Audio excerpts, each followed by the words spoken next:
Dear friends, let us update on part 2 of the story.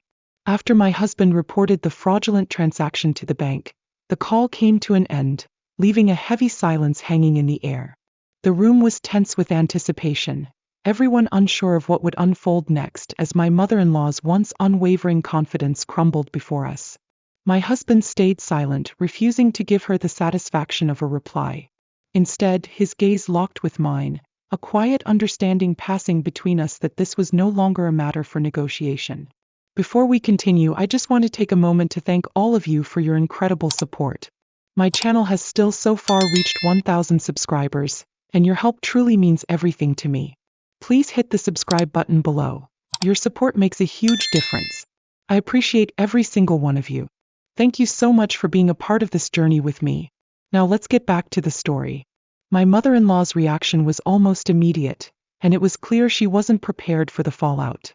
One second she was standing tall, confidently pulling all the strings like she usually does, and the next, her whole demeanor shifted.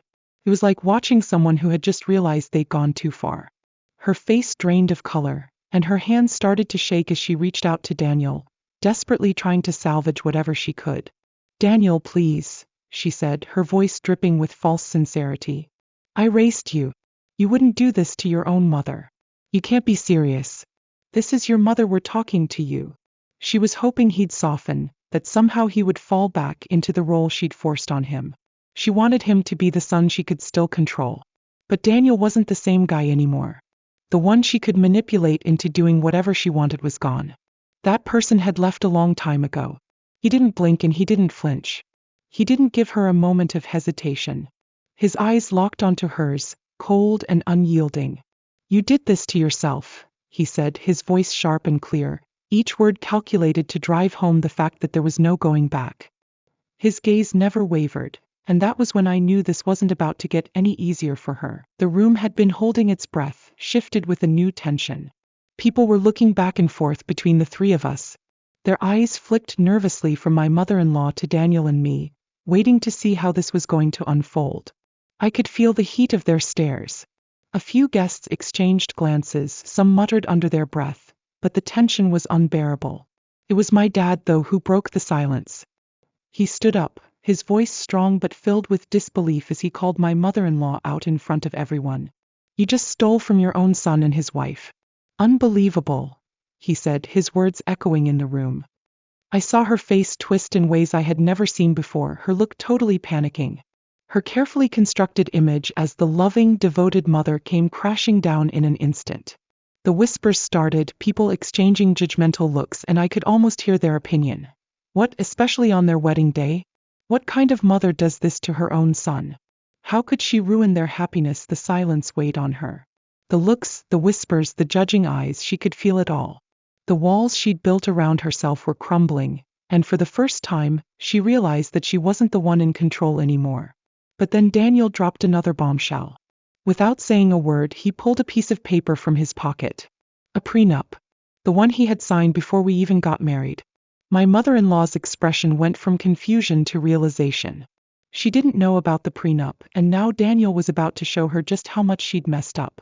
"You didn't just steal from me," he said, his voice rising, his anger starting to show through. "You stole from Emily too. And the prenup protects every single cent." My mother-in-law stumbled back, her face going ashen. Her mouth sealed up, but nothing came out. She had no idea what she'd just walked into. She thought she was untouchable, but now the truth was out. She hadn't just stolen from me, she had stolen from both of us, and now there were consequences to her wrong action. Within hours, the bank reversed all of the fraudulent transactions. The money from our honeymoon fund, every penny, was refunded in full and placed back into our account. Her SUV deposit? All things she arranged by her intention totally cancelled. That cruise she had been so proud of? Gone. But the worst part? Her accounts were temporarily frozen while they launched a fraud investigation. And just like that, everything she thought she had under control, her image, her manipulation, was slipping through her fingers.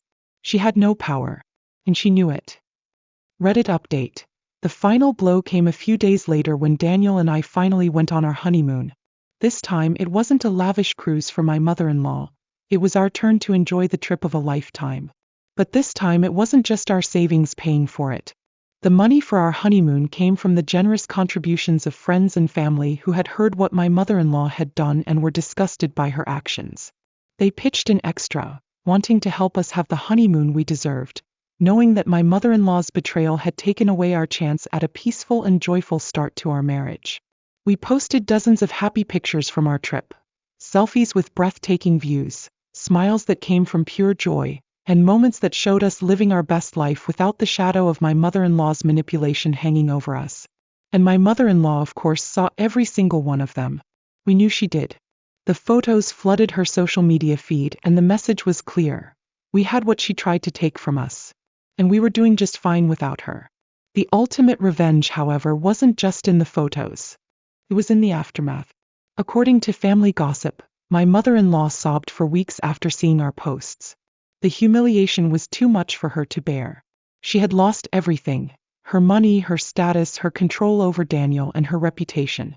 Her own family distanced themselves from her, and the once grand image she had of herself as the matriarch, the queen of her little kingdom, had crumbled into dust.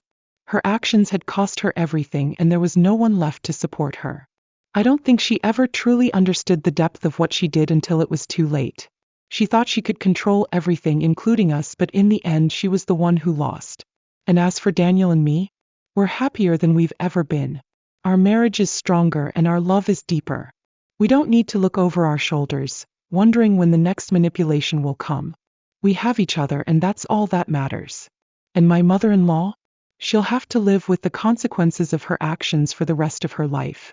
That day my mother-in-law lost everything: her son's trust, her money, and perhaps most importantly, her dignity. The act of stealing from us, coupled with her attempts to justify it with ridiculous excuses, left her reputation in tatters. She thought she could control Daniel and me, but in the end, it was her own actions that destroyed the very foundation she had built her power on. While my mother-in-law spiraled into a life of humiliation and legal consequences, Daniel and I thrived. We created a life for ourselves, one that was free from her manipulation and toxic influence. We no longer had to look over our shoulders or second-guess our decisions, knowing that we were standing on solid ground. Our bond strengthened, and we found peace in knowing that our happiness was no longer tainted by her presence. The best revenge? Living well. We didn't need to retaliate or stoop to her level. The life we built together was the most satisfying response to her betrayal. The honeymoon that she tried to steal from us wasn't just a vacation. It was a symbol of our victory, a reminder that we had come out stronger than ever before. We took control of our own story, and in doing so, we reclaimed the happiness that my mother-in-law tried to rob from us. She'll never be part of our lives again. The damage she caused was irreversible. We've moved on, and so has our relationship. No amount of regret or pleading will change the fact that she lost us forever. And while we've found peace, she's left with nothing but the consequences of her actions.